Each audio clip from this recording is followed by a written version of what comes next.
అని చెప్పి ఎప్పుడు ఆయన ఒక రోజు నా ఇంటిని విడిచిపెట్టి వెళ్ళిపోయాడు. ఒక్క 2 సంవత్సరాలు కూడా ఇంట్లో లేదు. ఎంతో కష్టపడుతున్నాను.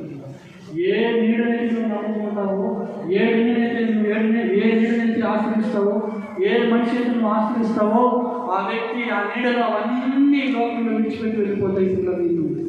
నీతో ఏది రాదు.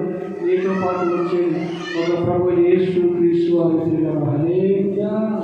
చిన్న పురుగును ఏర్పాటు చేశాడు. చిన్న పురుగే ఆ నీడంతా చోటంతని తిని కొరికి పడిచింది. నీడ లేదు. మనం ఏ నీడలో ఉన్నాం తెలుసా? చదవండి. కీర్తన గ్రంథం 91 కీర్తన మొదటి వాక్యం.